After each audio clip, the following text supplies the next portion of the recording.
Assalamualaikum warahmatullahi wabarakatuh.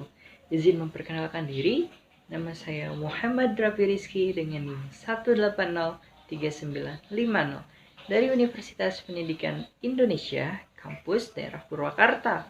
Nah, sini saya akan menjelaskan mengenai perencanaan pembelajaran. Nah, mari kita bahas apa itu perencanaan pembelajaran.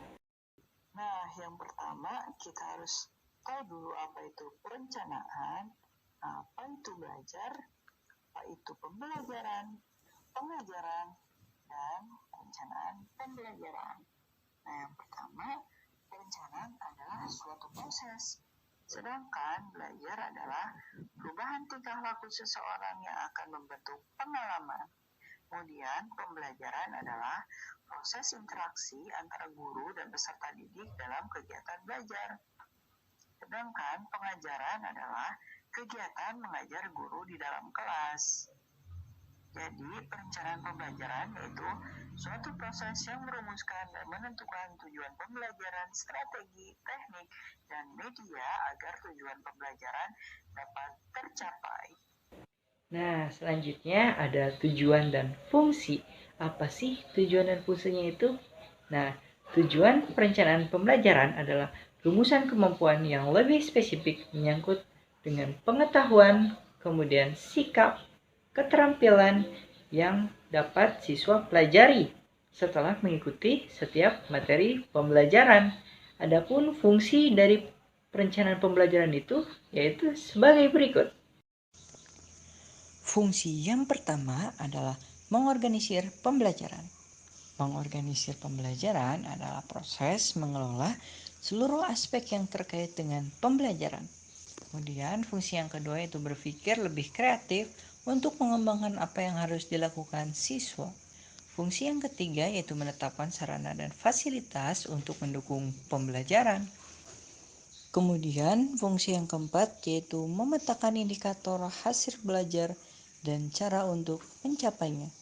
Kemudian fungsi yang kelima, merancang program untuk mengakomodasi kebutuhan siswa secara lebih spesifik.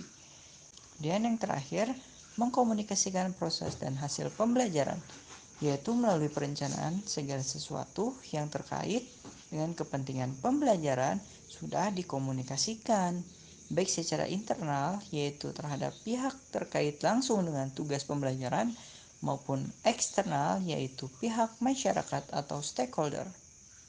Nah, kemudian selanjutnya ada manfaat dari perencanaan pembelajaran.